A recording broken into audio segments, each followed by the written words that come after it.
In a few hours, I plan to finish my second marathon just over there. But it takes more than just those few hours to run a marathon. It's about your training, it's about your dedication, and it's about your drive. And I'm going to show you how I did it right now. This is what I looked like 2 years ago. I was 30 kilos heavier than I am now. Now, at this point in time, if you had told me that in 2 years and 3 months you were about to do your second marathon, I think I would have straight up laughed at you. I thought I'd basically show you the process that it takes to run a marathon, all the steps that you need in order to do that. And I'll show you by doing it myself. But anyway, let's start the process of doing it. The first thing that I think you need to do is to choose a goal and choose a date. So I'm going to do that now. Ideally, you want to have it in the city that you're in. Ideally, you want to maybe know when the marathons in your city are so that you can plan appropriately.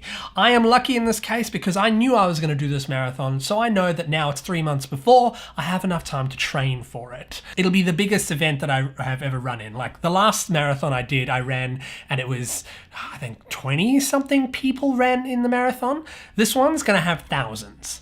Not that having thousands running in your marathon is a big deal. It's just something that I want to experience. So anyway, I am going to quite literally book myself into that marathon right now.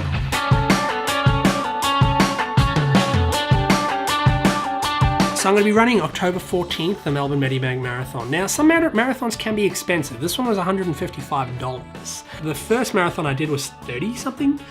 And it was a tiny one, so I think you just sort of get what you pay for. Now, after you book a marathon, the next thing to do is to find a plan that's good for you, you know? If this is your first, obviously find a beginner marathon plan online, but just look at something that you can fit into your own schedule. Now, this is very, very important. Otherwise, you're just gonna stop, you know? And you can't stop when you choose something like this. You really can't. This is something like when you choose it, when you book it, you're doing it. You're gonna do it. Choose something that you can do. Choose something attainable.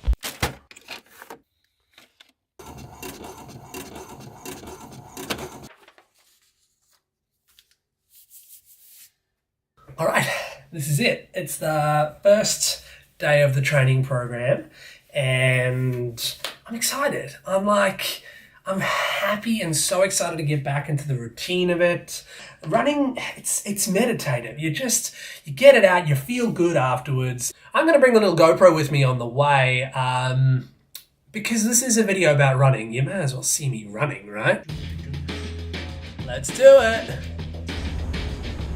Alessandra's quick tips while running. So that's kilometer 1. By now things start loosening up. You start feeling your body a bit more. You can start like really getting into a pace that you kind of want to get into. So this might be stating the obvious, but when you start a running program, you're going to be running a lot. And because you're running a lot, you want to have a good running track, somewhere that you can, somewhere that you enjoy to run. Consider running anywhere that's near your house, anywhere that you don't feel like you are going to renege on your promise to yourself.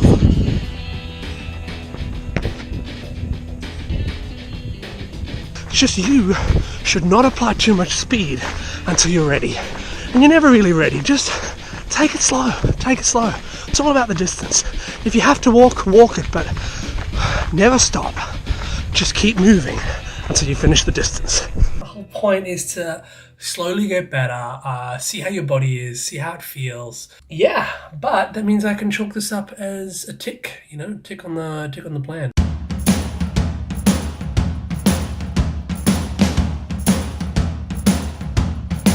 I just ran the first over 10k of the training plan, and already I'm starting to get a blister coming up.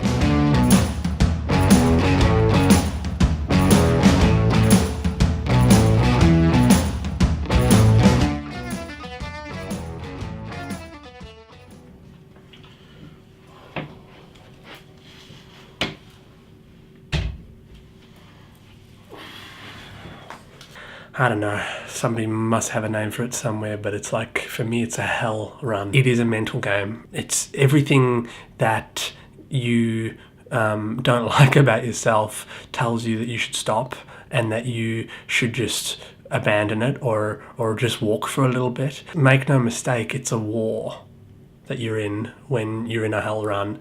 You just have to fight. And even at the end, like, sure, you've won, but that was not fun. And then you get those runs which are an absolute pleasure. 5 kilometers, 25 minutes, 5 minutes per K, and it's just nice and sort of good pace. Because in the end, it's all about repetition. Repetition, repetition, repetition. You gotta push, push. Even if all your energy is spent, push, push more. And sometimes, you don't set new records. Sometimes you'll end your run in pain. Oh God, there are excuses, and the excuses come through thick and fast. If it's coming from your procrastination or your fear or your I don't want to do this voice, then you don't listen to it. You don't give yourself a choice to listen to that. But other times, the run will come so easy to you. Sometimes you'll run for over an hour and have no idea where the time went.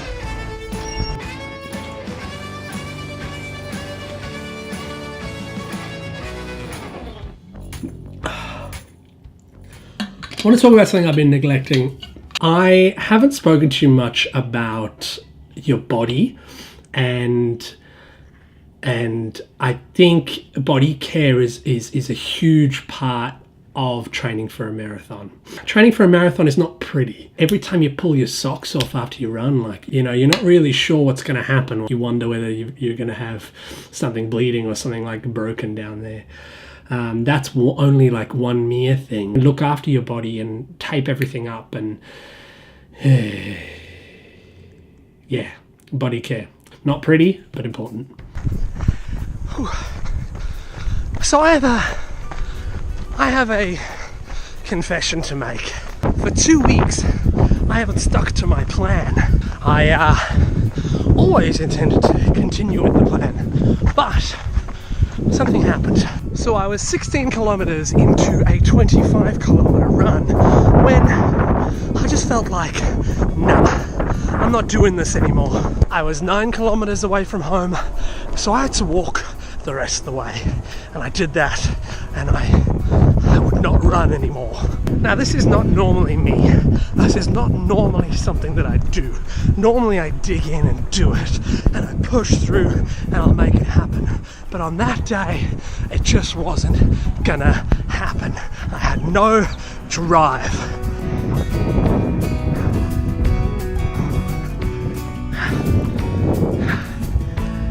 Now, I knew this would affect one of my runs.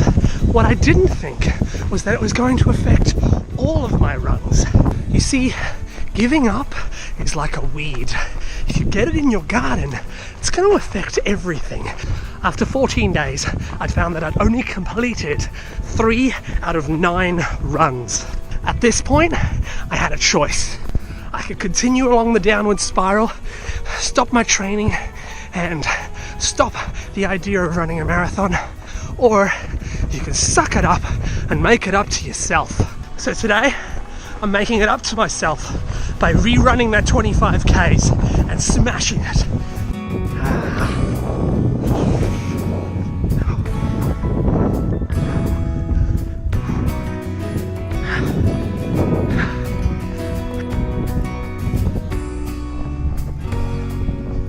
I'm on track to run my fastest half marathon ever.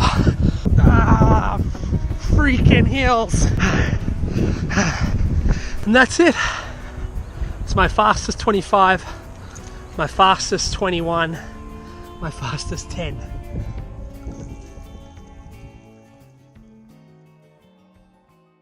So I haven't really spoken about energy or energy gels or anything like that. I normally just have a banana beforehand and that gets me enough energy. Whereas today is the day that I do the 30 kilometer run, which is the biggest run or the longest run that I'm going to do before the marathon. So I bought these, which is 4 energy gels. I'm going to have 2 today. So 1 now before the run, maybe 15 minutes before it. So I'll go ahead and do that now. That's a bit weird. Anyway, that's that. If you're finding real difficulties with energy, then maybe, but otherwise, meh.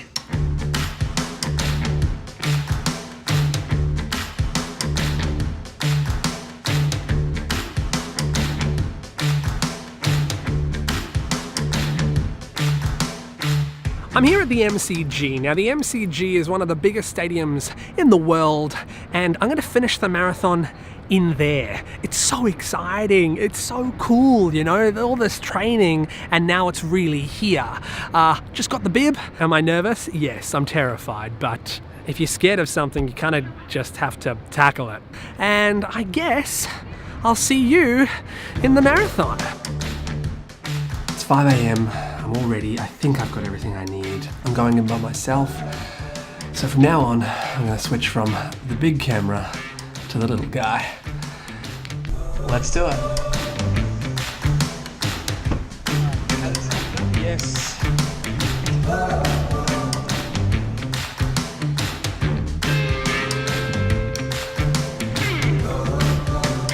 I like the number. It's a good number. Of the Melbourne Marathon. What a morning Melbourne has put on for us. Stunning conditions, very little wind. We are 10 seconds away. With me now. 9, 8, 7, 6, 5, 4, 3, 2, 1, go! The gun goes off and the marathon starts. In a marathon like the Melbourne Marathon, when there are 7,000 participants, it is claustrophobic at first. At first you're running around and you don't know where to step because there are people in your way, people are passing you, people are running in every direction. But slowly and surely, it evens out. Eventually you'll find your pace, your rhythm, and once you do that, you're set for quite a while, and it does take a while. And if you're struggling, there are a few things that'll help you along the way. For me, it was the water stations. The people on the sides with lollies to give you that extra little sugar hit. If your pace, the water, and the sugar's not working, then the people around you help.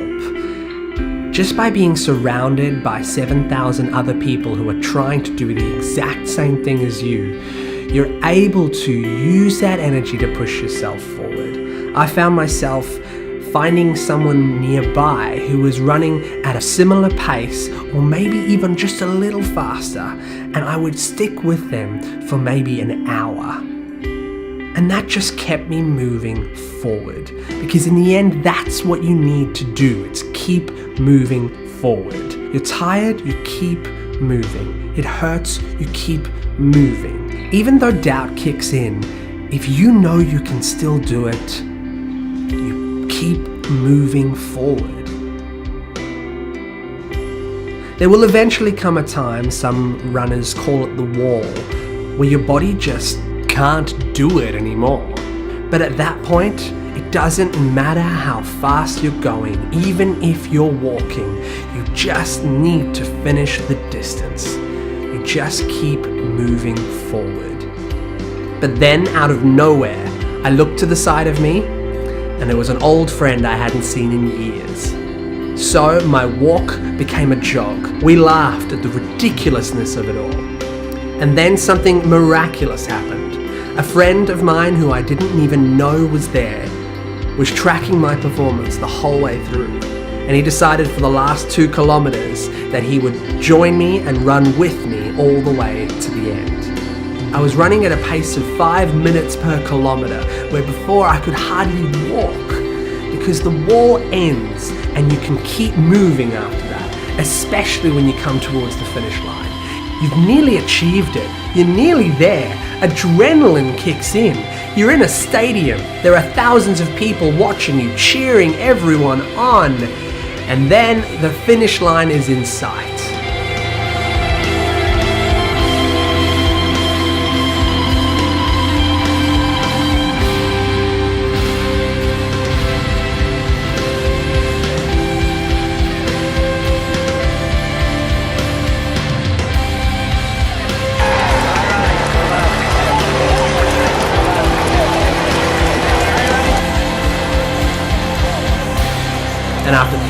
maybe 4, maybe 5 hours, you're there.